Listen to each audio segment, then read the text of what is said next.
देश में कोरोना महामारी इतनी जल्दी खत्म होने वाली नहीं है। विशेषज्ञों ने भी इसको लेकर चेतावनी दी है और सतर्क रहने की सलाह दी है। हालांकि इसके बावजूद लोग बिना किसी डर के आराम से जगह जगह घूम फिर रहे हैं। हालांकि देश में कोरोना के खिलाफ टीकाकरण अभियान तो काफी तेजी से चल रहा है और अब तक 50 करोड़ से अधिक टीके लगाए जा चुके हैं। लेकिन इस बीच महामारी की तीसरी लहर की चिंता सताने लगी है। हम दूसरी लहर की तबाही को तो देख ही चुके हैं कि कितने लोग मौत के मुंह में समा गए, और अब अगर तीसरी लहर आती है तो वो कितनी खतरनाक साबित होगी ये बता पाना मुश्किल है। इसीलिए सभी लोगों को कोरोना से बचने के नियमों का पालन करने की सलाह दी जा रही है। इसके अलावा वैक्सीन लेना भी उतना ही जरूरी है, क्योंकि ये मौत के खतरे से आपको बचा सकती है। देश में कोरोना महामारी का खतरा बना हुआ है। दूसरी लहर की रफ्तार बेशक कम हुई है, लेकिन तीसरी लहर की आहट सुनाई देने लगी है। जबकि केरल में कोरोना की दूसरी लहर ही खत्म नहीं हुई है। अब भी देश के आधे के करीब मामले अकेले केरल से सामने आ रहे हैं।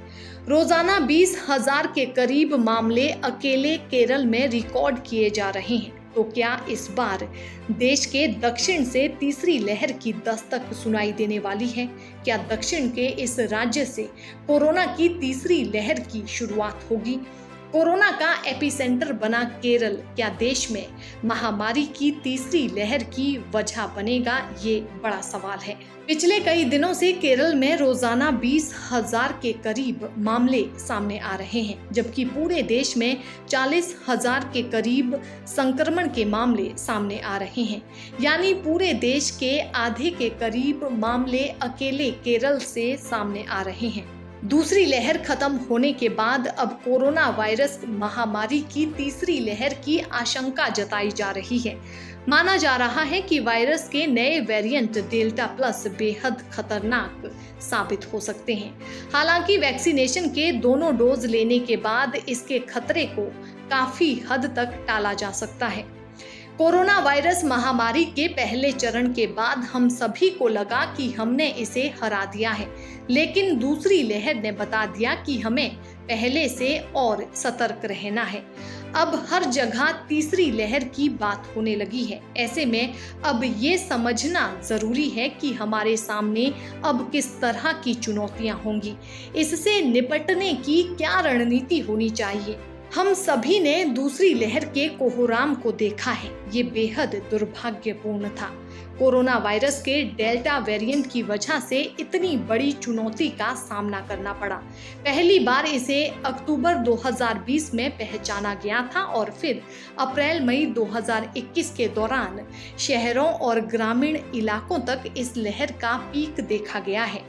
इस दौरान रिकॉर्ड संख्या में संक्रमण के मामले सामने आए। ये किसी युद्ध जैसी स्थिति थी, जहां मरीजों की संख्या ज्यादा होने की वजह से पर्याप्त ऑक्सीजन, दवाइयां और अस्पतालों में बेड मिलना मुश्किल हो रहा था।